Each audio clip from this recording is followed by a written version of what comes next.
Episode के start में दिखाया जाता है कि मैं लिफ्ट से ऊपर आ रही होती है। साथ ही वो अपनी लाइफ के बारे में सोच रही होती है कि पता नहीं कब मुझे प्यार होगा और पता नहीं कब इस जिंदगी से मेरी जान छूटेगी। ये सोचते हुए ऊपर आ रही होती है और देखती है कि मिस्टर विन ऊपर ही खड़े हैं। वो मिस्टर विन को देख के उनको हेलो कहती है तो मिस्टर विन उससे पूछते हैं कि पुलिस की इंटेरोगेशन कहाँ तक पहुँची। साथ ही वो मे को कहते हैं कि अगर उस लड़की की जगह तुम मिस्टर पॉन्ड के साथ होती तो आज तुम्हारा रेप होता। ये सुन के मे कहती है कि इसका तो कोई चांस ही नहीं बनता।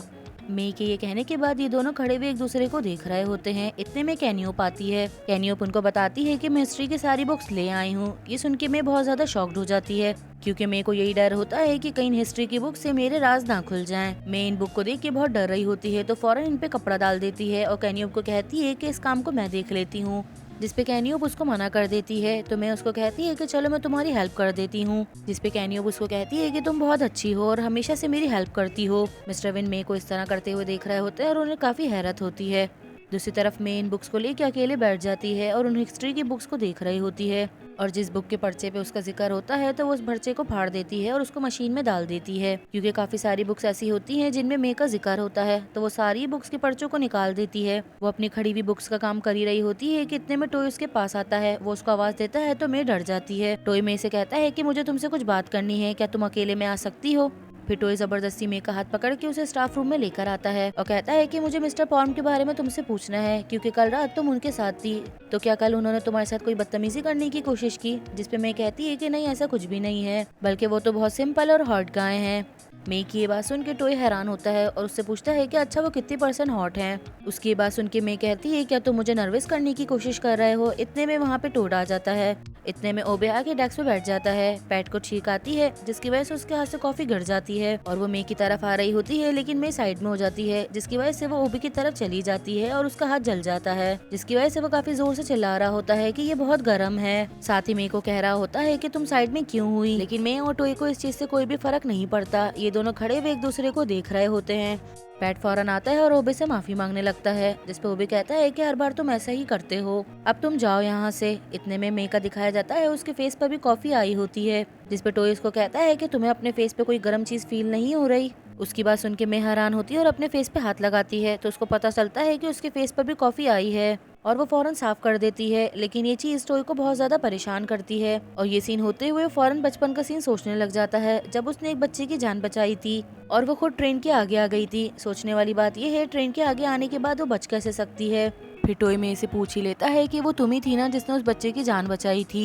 ये सुन के मैं हैरान होती है तो टोय उसको बताता है कि उस वक्त मैं 14 साल का था और ये मैंने अपनी आंखों से देखा था। जिसपे मैं उसको साफ मना कर देती है और कहती है कि अब से 14 साल पहले तो मैं बैंकॉक में हुआ करती थी और उसके बाद मैं 5 साल पहले साउथ कोरिया में रहा करती थी और अभी कुछ टाइम पहले ही यहाँ पर मैं शिफ्ट हुई हूँ।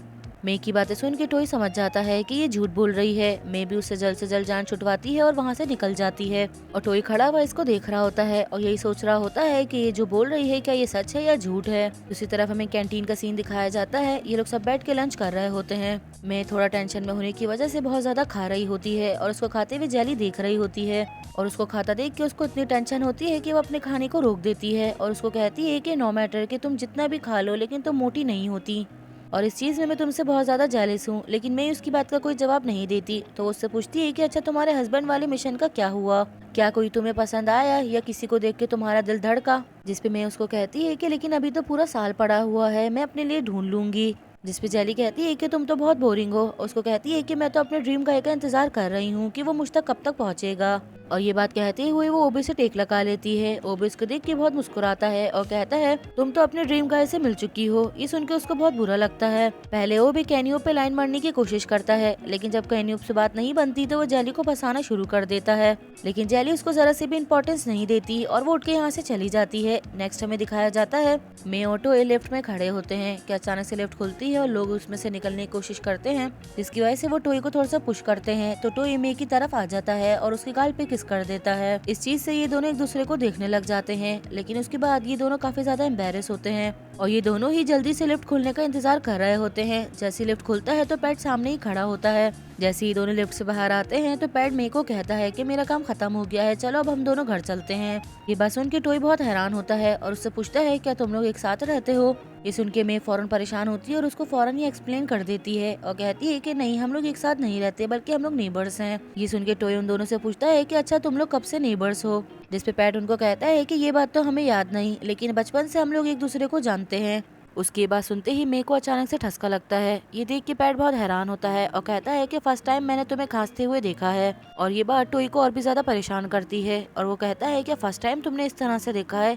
ये लोग बताने जा ही रहे होते हैं कि इतने में ओबे आ जाता है और ओबे उन लोग को बताता है कि पीछे म्यूजियम में आग लग गई है, तो हमें चल के देखना चाहिए। ये सुन के टोई बहुत घबरा जाता है और वो मे का हाथ पकड़ के उसे वहाँ से ले जाता है। ये देख के पैट बहुत हैरान हो जाता है और वो वहीं खड़ा रह जाता है। नेक्स्ट हमें सीन दिखाया जाता है। ये लोग म्यूजियम के पास पहुँचते हैं और देखते हैं कि म्यूजियम में बहुत बुरी तरीके से आग लगी हुई है। पास ही खड़ी हुई एक औरत बहुत रो रही है क्योंकि उसका बच्चा अंदर रह गया है और वो अपने बच्चे को बचाने के लिए अंदर जाने की कोशिश कर रही है, जिसपे वो भी उसको रोक रहा है और मना कर रहा है। और ये सब कुछ खड़ी हुई में देख रही है। वो यही सोचती है कि मुझे तो कोई भी चीज नुकसान नहीं पहुंचा सकती, इसलिए मुझे अंदर जाना चाहिए। ये सोचते हुए वो जल्दी से म्यूजियम के अंदर चली जाती है। उसको जाता देख के टोई बहुत परेशान होता है और वो भी उसके पीछे जाता है। उन दोनों को इस तरह से अंदर जाता देख के वो भी बहुत परेशान हो जाता है और उनको कह रहा होता है कि वो बहुत डेंजरस है, वहाँ पे मत जाओ। अंदर आने के बाद उसको एक बच्चा नजर आता है तो वो उस बच्चे को बचा लेती है। इतने में टोई वहाँ पे पहुँच जाता है तो वो उसको देती है और उसको कहती है कि इस बच्चे को लेके फौरन यहाँ से बाहर चले जाओ, क्योंकि मैं अचानक से बीच में फंस जाती है। उसको कहती है कि तुम चलो, मैं आती हूँ।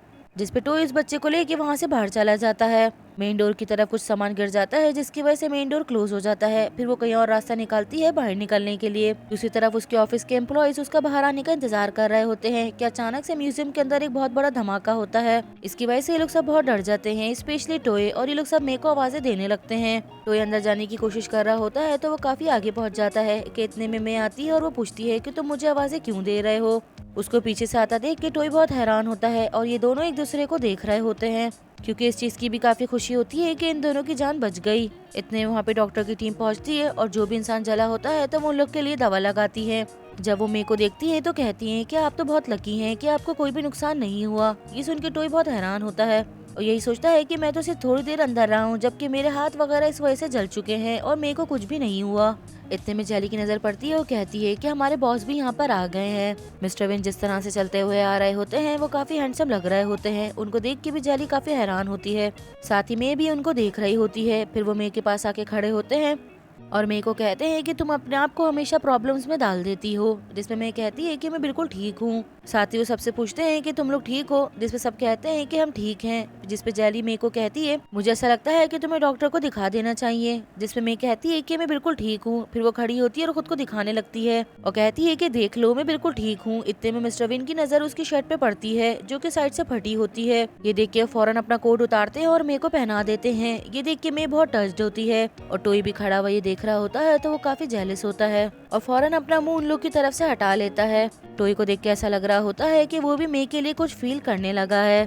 नेक्स्ट हमें मे का सीन दिखाया जाता है। वो अपने घर पे आ जाती है और अपने आप को देख रही होती है और यही सोच रही होती है कि मैं तो पूरी आग में से होके आ चुकी हूँ, लेकिन मेरी स्किन को तो कुछ भी नहीं हुआ। इतने में उसको शीशे में मिस्टर विन का कोट नजर आता है। उसको देख के वो उसको देखने लग जाती है। मिस्टर विन के कोट को देखते हुए उसका दिल काफी तेजी से धड़कने लगता है। इसके बाद वो अपने दिल पे हाथ रखती है और यही सोचती है कि मेरे दिल को क्या हो गया। और अपने दिल पे हाथ रखते हुए मैं यही सोचने लगती है, क्या मुझे मिस्टर विन से प्यार हो गया है या बस ऐसे ही उन्होंने मेरी हेल्प करी। ये सोच के मेरा दिल धड़क रहा है। नेक्स्ट हमें सुबह का सीन दिखाया जाता है। मैं ऑफिस आती है तो कैन्यूब को देखती है कि वो कुछ काम कर रही है। उससे पूछती है कि ये सब कुछ क्या है, जिसपे कैन्यूब उसको बताती है कि म्यूजियम में तो तकरीबन सामान खराब हो चुका था, लेकिन कुछ तस्वीरें अभी भी बच गई हैं, तो वो उनको हम यहाँ ले आए हैं। ये सुन के मैं हैरान होती है और उसको कहती है कि लेकिन तुम इन चीजों को यहाँ पे क्यों लेकर आए, ये हमारे करने वाली चीज तो नहीं है। फिर कैन्यूब उसको बताती है कि मिस्टर विन का म्यूजियम में आधा हिस्सा था, इसी वजह से उन्होंने हमसे कहा है कि मैं इन तस्वीरों को यहाँ पे ले आऊँ। इतने में मे की नजर एक तस्वीर पे पड़ती है जो कि वो मे की खुद की होती है। ये सुन के मैं हैरान होती है और कैन्यूब को कहती है कि ये काम मैं कर देती हूँ। जिसपे कैन्यूब कहती है कि नहीं, मैं खुद कर लूंगी, तुम वैसे भी मेरी बहुत हेल्प करती रहती हो, ये मेरी जॉब है, मैं इसको खुद मैनेज कर लूंगी। फिर इतने में एक तस्वीर उठाती है और कहती है कि ये तस्वीर तो काफी जानी पहचानी लग रही है। ये देख के मैं डर जाती है और उस तस्वीर को छीनने लग जाती है। जिसपे कैन्यूब कहती है क्या इस तस्वीर को मैंने पहले कभी देखा है।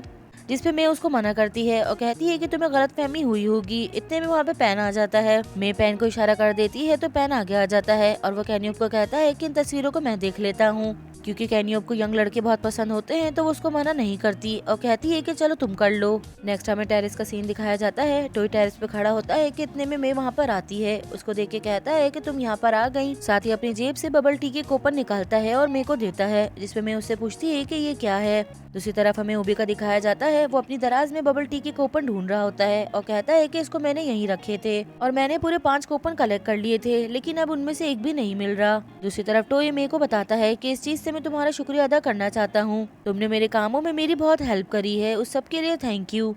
फिर मैं उससे वो कूपन लेने लगती है तो टोई उसको दे नहीं रहा होता और उससे कहता है कि पहले मुझे ये बात बताओ कि कल रात तुम उस आग से कैसे बची। इतने में वहाँ पे मिस्टर वेन आ जाते हैं और वो इन दोनों को इस तरह देखते हैं तो उन्हें अच्छा नहीं लगता और वो मे को कहते हैं कि अभी इसी वक्त मुझसे मेरे ऑफिस में आके मिलो। नेक्स्ट हमें ऑफिस का सीन दिखाया जाता है। मिस्टर वेन मे को कहते हैं कि आइंदा के बाद से तुम टोई से नहीं मिलोगी और तुम्हें उसकी हेल्प करने की भी जरूरत नहीं, मैं किसी और को कह दूंगा जो कि उसकी हेल्प कर लेगा। उनकी बात सुन के मैं हैरान होती है, वो कुछ कहना चाह रही होती है लेकिन वो नहीं कह पाती।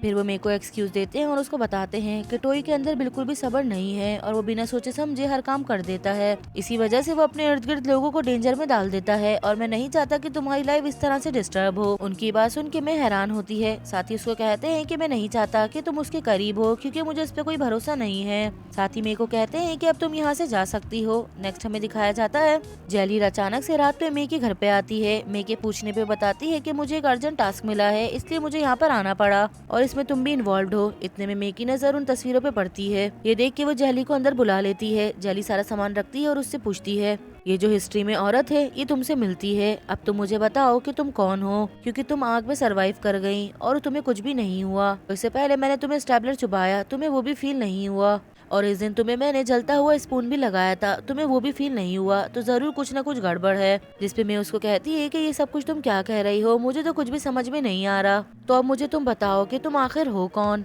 अभी मैं उसको कहती है कि तुम किस बारे में बात कर रही हो, मुझे तो कुछ भी समझ में नहीं आ रहा। जेली उसको कहती है कि मैंने काफी टाइम से तुम पे नजर रखी हुई है और इस चीज से मैं ये आइडिया लगा सकती हूँ कि तुम में कुछ तो अजीब है। ये कहते हुए उसके करीब आने लगती है और उससे पूछती है क्या तुम कोई एलियन हो। जिसपे मैं उसको कहती है कि तुम बहुत ज्यादा मूवीज देखने लगी हो। इस पे जेली कहती है कि मुझे ऐसा लगता है कि भले कुछ भी हो जाए तुम नहीं मर सकती। ये सुन के मैं मुस्कुराती है और उसको कहती है कि जेली तुम क्या फजूल की बातें कर रही हो। ये कहने के बाद जेली उसको एक छुरी दिखाती है और उससे माफी मांगने लगती है और फौरन उसके पेट पे मार देती है। मारने के बाद ये देख के वो बहुत हैरान होती है क्योंकि मे को तो कोई नुकसान ही नहीं होता। फिर वो उस छुरी को मे के पेट पे बार बार मारने लगती है लेकिन मे को कुछ भी नहीं होता। ये देख के जेली बहुत हैरान हो जाती है। मे उसको देख के मुस्कुराने लगती है। ये चीज जेली को और भी परेशान करती है और ये देख के वो बेहोश हो जाती है। गाइज यहीं पर हमारा एपिसोड खत्म होता है। आई होप सो कि आप लोगों को एपिसोड पसंद आया होगा। गाइज जितनी मेहनत मैंने इस वीडियो पे की है उस सब के लिए आपसे रिक्वेस्ट है कि प्लीज इस वीडियो को 50K तक कर दीजिएगा। अब हम नेक्स्ट एपिसोड में मिलेंगे, तब तक के लिए अपना ख्याल रखिएगा।